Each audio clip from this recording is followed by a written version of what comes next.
Hello, welcome to the Starters Podcast. I'm Dave. That's Simon. That's George. How's it going, boys? You guys are looking great today. The hair's looking fine. What's going on, Dave? I wish I had you as good a hair as you guys. I don't know. My hair's a Yeah, You mess. got a, you got like a pelt up there, man. What are you talking Yeah, I about? don't know. Yeah, it's a mess though. It's a disaster. All right, all right. So I'm gonna go. Let's jump right into it. Right, Habs off season still. We talked about Habs 2C a little bit, but now I think a lot of the eyes are going to turn, and the attention is going to turn to what will Lane Hutson's next contract look like, and will he go the Caulfield, Slavkovsky, Suzuki route of just being locked up and that's it, Hab for life or for the next 8 years, and going that way, or will he bet on himself and he'll do something that we haven't seen yet within this Habs regime and basically get a bridge deal? And also, what do you think the numbers would look like? So, guys, I put the question to you: what will Lane Hutson's next contract look like? Yeah, it's a tough one, right? Because you look at what Austin Matthews did with his deal, and then you look what Quinn Hughes did with his deals. I think Matthews was 5 and Quinn Hughes was 6. And look, this sport, obviously, injury is always a concern. But I don't know if I'm Lane Hutson's representative. Let's go 5 years. 5 years, 50 million. Let's check on free agency again in 5 years, do it all over again. It's nice what guys like Ovechkin did. They got away with it all those years. But if I'm a player like Connor McDavid, it's good now, right? But let's say Quinton Byfield gets the puck out and they get bounced in the first round. And then you're like, do I want to be here for 8 years? You don't know where the organization is in 6, 7 years from now. Different ownership, different front office, whatever. So for me as a player, I would try to get as much as I can in 5 years, and I want to test free agency again in 5 years. And if it's longer than that, then I gotta think 11 million. I don't know, because maybe the 11 million is excessive in year 1, 2, and 3, maybe 4. But year 5, 6, 7, and 8, when the salary cap is at 120, 122 million, it's going to be nothing. So if I'm Lane Hutson, I'm looking for a 5-year deal. Fair enough. George? I'm going to say no to that. I'm going to be more in the camp of I am 160 pounds soaking wet. I am 5'8", and I'm one big injury away from no longer making that big money contract. So that being said, I think it's going to be an 8-year deal. I like the Jacob Chikrin comparable of 9,072,000 million for the entire length of the contract. I think it's going to look something of that sort. If I'm his agent, I don't play the injury roulette game. I secure him the bag in the $9 to $10 million range. I tell him, listen, next one we can sign. You're still going to be a pretty young man 8 years from now. We sign a 4-year deal, and then you got your last contract, which will maximize on an 8-year deal and something like that if the collective bargaining agreement is still the same. I just don't think he's the type of player I go with a bridge contract like Austin Matthews that's almost 6'4" and 230 pounds, which didn't show last game, by the way. But no offense, Leaf fans, not trying to get you angry. But I just don't think it's the same comparable. The reason, Quinn Hughes is the comparison. Yeah, well, I was about to say Quinn Hughes. The reason Quinn Hughes signed that is because I don't think Quinn Hughes sees himself in Vancouver for the entirety of his career. There's already been a lot of whispers of him wanting to play with his brothers. So I think that's more the reason than anything else. I just don't see Lane Hutson's contract being a bridge or a 5-year deal. I don't see that happening. 8 years at that 9 million would be a steal for the Canadians. I think I can see that. I can see that. If it wasn't Ken Hughes, I'd say no. But Ken Hughes has been able to do it with everybody. I think he's going to be able to do it with Lane Hutson. I don't think it's a Ken Hughes thing. I think it's a salary cap thing, right? Like when he got Suzuki locked into the deal, I don't think that they were great winners. It might trend in that direction. Yeah. But when the deal came across the board for him, Slav, and Cole Caulfield, still unproven commodities, you were like, whoa, but it looks like it's going to pay itself out very well. So I think I said 72 million, but I think 80 million is quite possible as well, or something in that double digits. I can't see a wall, but Listen, I don't know who's representing him, but I'm able to represent you. And if you like, there's no way Lane Hutson signs a contract if he's my client. If it's an 8-year deal and I'm staying here for 8 years, then you're going to have to eat up my UFA years in years 6, 7, and 8, where probably third liners are going to be making 7.5. Yeah, but the thing, don't forget, they don't have to give him a contract right now, right? They can still play. Whatever. That's an extra $8 million right off the top. So yeah, but I don't think they want to do that. No, and I don't think they will play hardball, but that's why I think Lane Hutson is not going to play hardball. And I think Lane Hutson probably looks at it like most hockey players and says, I just secured the future with this contract. It's done. It's like if I get hurt and I can't play another game of hockey, I've got 80 million, 72 million in the bank. So I think that's going to be the deciding factor. Fair enough. All right, George, I think you foreshadowed a little bit with your mention of Austin Matthews and his play in the Leaf game, because the next question is another one. I feel like we do this every year. We should just recycle last year's thing. But, I mean, if the Leafs lose, what happened this time? I mean, like, something's got to change there. No, it can't just keep going on forever. So, absolute, Dave, Simon, absolute craziness. I can't remember a star player in the magnitude of Austin Matthews or Mitch Marner coming short in the manner that they came short last game. This is epic meltdown stuff.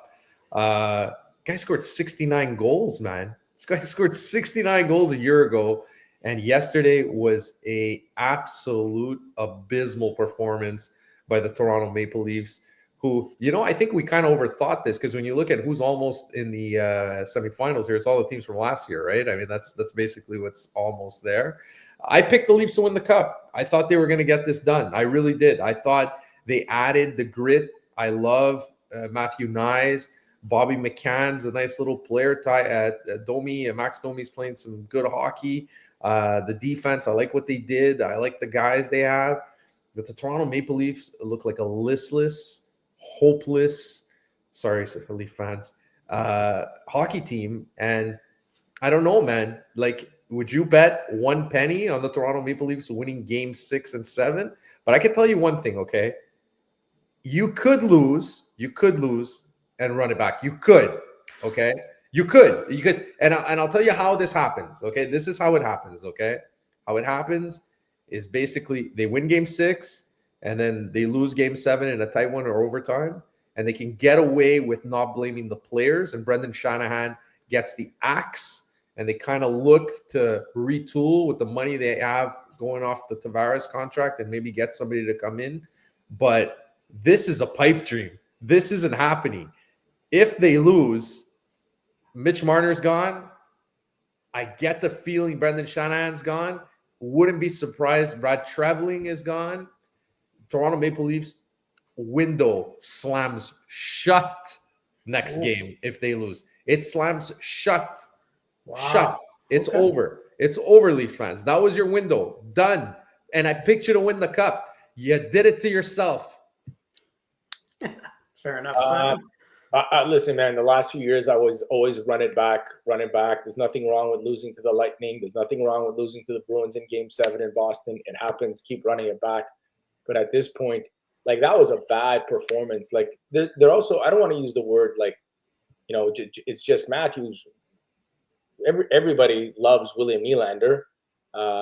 He missed the breakaway in overtime in game 3. And so did Matthew Nyes. And Matthew Nyes missed, not clear-cut breakaways from the red line or anything, but in alone in the goal. It was goalie, puck, the player, puck, goalie, net. That was the only thing between him. There was no Florida defenseman. And it happened yesterday again where they had an opportunity. And they're just snake-bitten, man. I don't think I've ever seen anything like this. Like, this is a very good hockey team. Without goaltending, are they going to get better goaltending than this going forward? If these two guys continue to develop, yes. 1 through 6, it's one of the better blue lines in the NHL. You're going to get better than John Tavares and Austin Matthews at center, like 50 goals and 80 points. Nylander and 100-point Marner. Like, yesterday, just watching that game, Dave, I'm sure you were watching. Simon Benoit, point blank. Him, the goalie, and 3 feet of ice. Doesn't get a shot on target. Rims around the boards, goes the other way. Aaron Ekblad, just jumps on a rebound, 1-0. So one guy misses from 2 feet, and the other guy scores from like 12 feet. I don't know what to do anymore. Like, you can go to free agency, you can let Marner walk. I'm quite certain it's going to be very, very easy to entice players to play there. You probably have a better shot at Matt Duchene than anybody else that's not named Dallas. Make a deal for Matthew Barzal. I don't think you have the draft picks and the prospects to give up for him. I don't know where they go from here.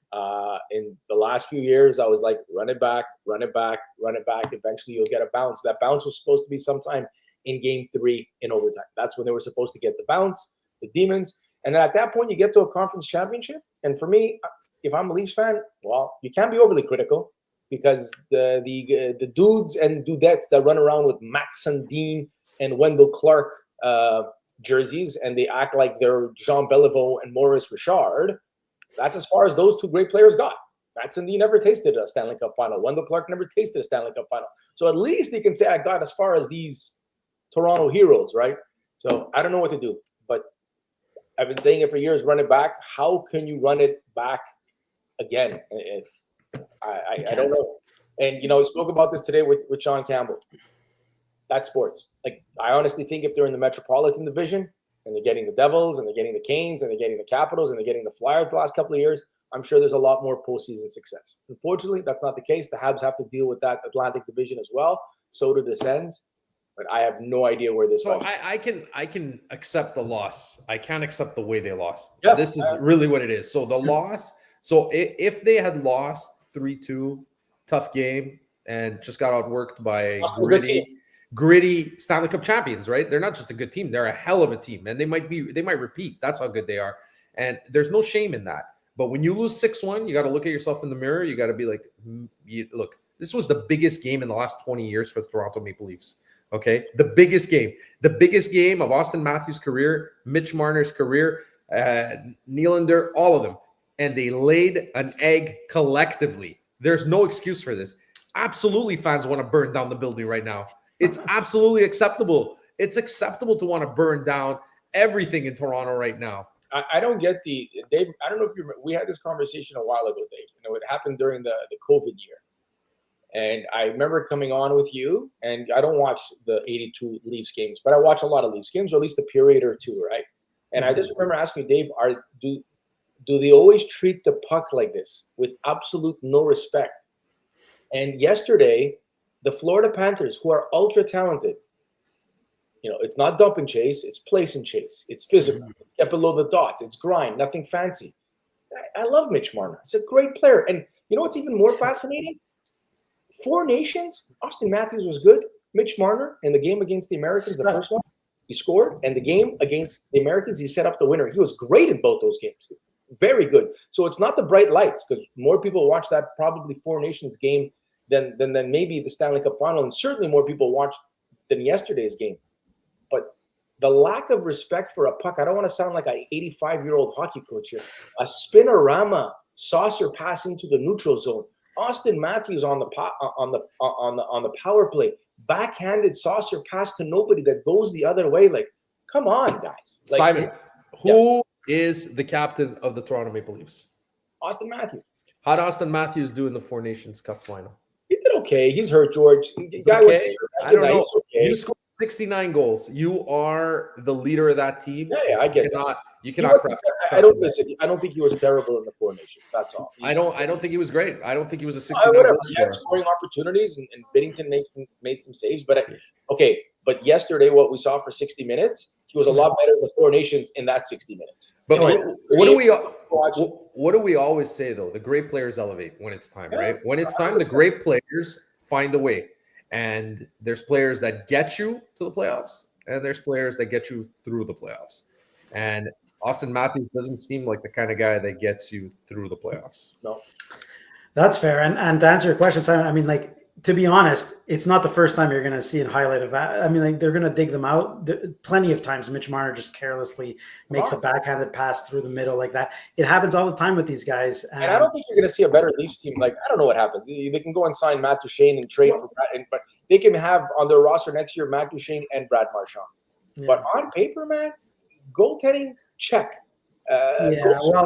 1 through 6 on the blue line, Like, where is the problem? I honestly think that's Sam, and I texted you guys this when it happened about a week ago when Sam Bennett gave that elbow to Stellaris. I think that changed the course of history. They're just not the same team in front of Wall. I'm not saying Wall is a terrible goaltender. He's not even playing bad. He's playing well. He's keeping his team in it. But it's a different team, and I honestly think like it's not as big as the Chris Kreider and the Carey Price injury thing, but it's very, very underrated. I just look at that game 3, Dave. Up 3-1 early. It's okay to blow game 3. You're up 3-1, as George said, defending Stanley Cup champion. They've gone to 2 Stanley Cup finals in a row. They can dig themselves out of 3-1 hole halfway through the second period. But overtime, like, I'm sorry. If you were now 100 Leafs fans and you said somebody gets a breakaway in overtime, it won't be Matthews, it won't be Marner. They're all going to go with their golden boy. They're all going to go with William Nylander. He got what a play. First of all, the skill level to knock the pass out of the air, which is mind-boggling. Next level. And then the next part, he can't finish. Matthew Knies can't finish.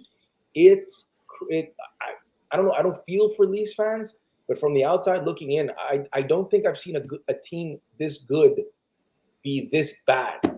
They got one chance, one opportunity. Got to either seize the moment or let it slip away. That's right. Marshall Mathers. All right. Well, thank you guys. I really appreciate it. We'll wrap it there. Be sure to tune into the starters on TSN 690 every Saturday, Sunday, 10 to noon. And of course, check us out everywhere. The starters 690, Instagram, X, TikTok, and of course, YouTube. We're all there. Subscribe, answer to our questions, interact with us. We absolutely love it. Thanks a lot, boys. Have a great night. Boys, have a good night.